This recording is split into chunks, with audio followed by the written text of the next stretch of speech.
আল্লাহ পাক রব্বুল আলামিন বলেন, সুবহানাল্লাযী ইয়াসরা বিআবদিহি লাইলাম মিনাল মাসজিদিল হারাম ইলাল মাসজিদিল আকসা।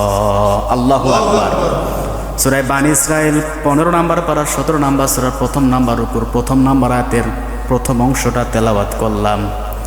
আল্লাহ পাক বলেন, আমি পুত পবিত্র, আমি রব্বুল আলামিন আমার বান্দা মুহাম্মদুর রাসূলুল্লাহকে মসজিদুল হারাম থেকে মসজিদুল আকসায় গমন করিয়েছি, ভ্রমণ করিয়েছি।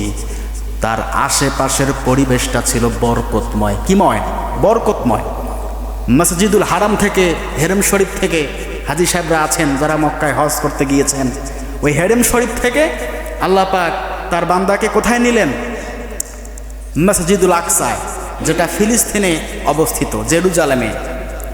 সেখানে আল্লাহ পাক তার বান্দাকে নিলেন সামান্য একটা অল্প সময়ের মধ্যে, রাত্রিবেলা। প্রায় 1130 কিলোমিটার দূরত্ব মক্কা শরীফ থেকে মসজিদুল আকসার দূরত্ব। কত কিলোমিটার? 1130 কিলোমিটার প্রায়। সেখান থেকে নিলেন। সেখানে সমস্ত নবী এবং রাসূলগণ আল্লাহ রসুলের জন্য অপেক্ষমান ছিলেন, ওয়েট করছিলেন। রসুল আসবে, আমাদেরকে নামাজ পড়াবে, 2 রাকাত নামাজ রসুলের পিছনে আমরা আদায় করব, এরপর রসুলকে আমরা বিদায় জানাবো। আল্লাহ পাক রব্বুল আলামিন এই যে ইসরা মানে ভ্রমণ করা, কি করা? ইসরা মানে ভ্রমণ করা। আল্লাহ পাক বলছেন, আমি ভ্রমণ করাবো আমার বন্ধুকে। মসজিদুল আকসা নিয়ে তামাম পৃথিবীতে এটা নিয়ে সমস্যা চলছে। ইহুদিরা বারবার মসজিদুল আকসার মধ্যে হামলা চালাচ্ছে, ঠিক কিনা বলেন? ফিলিস্তিনে এত পরিমাণে অত্যাচার চালিয়েছে, এখন পর্যন্ত এটা সীমাবদ্ধ, ওরা ছাড়িয়েছে একদম।